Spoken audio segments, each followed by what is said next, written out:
দাদা নমস্কাৰ। নমস্কাৰ। আপোনাৰ ঘৰ কোন জেগা? নমস্কাৰ, মোৰ ঘৰ বিশ্বনাথ জিলাৰ গহপুৰ বৰঙাবাৰী। হয়। কনকলতাৰ জন্মভূমিত মোৰ ঘৰ। হয়। মই বৰ্তমান শাৰীৰিকভাৱে সক্ষম ব্যক্তি। হয়। আৰু মই 2009ত লখিমপুৰ জিলা বিহপুৰীয়া অন্ধ বিদ্যালয়ৰ পৰা মই ছেকেণ্ড ডিভিজনত মই মেট্ৰিক পাছ কৰিছিলোঁ। হয়। আৰু মেথছত লেটাৰ পাইছিলোঁ।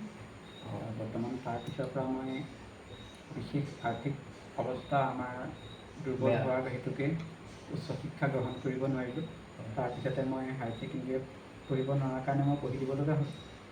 আৰু তাৰপিছত বৰ্তমান মই সংগীত বিভাগৰ লগতে বৰ্তমান জড়িত হৈ আছোঁ। হয়।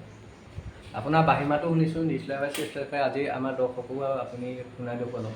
হয়, মই নিউজলেপাৰত সুখৰ সন্ধিয়া বিচাৰি অনুষ্ঠানত প্ৰগ্ৰেম কৰিছিলোঁ। জুবিনৰ আছাম টাক্সৰ যিটো এটা ৰুমাল বুলি এটা প্ৰগ্ৰেম আছিলে, তাতো কৰিছিলোঁ। আৰু পাৰ্ট চেনেলতো মই এবাৰ এটা বাঁহী বাদনৰ প্ৰগ্ৰেম কৰিছিলোঁ। 3টাকৈ চেনেলত মই প্ৰগ্ৰেম কৰিবলৈ সক্ষম হয়। আজি বাঁহীমাত তাকে আমাৰ দৰ্শকক শুনাই দিব। হয়, মই বিহুগীত এটাকে বজাই পেলাই আপোনালোকক বিহুগীতৰ কলি বজাই শুনাইছোঁ।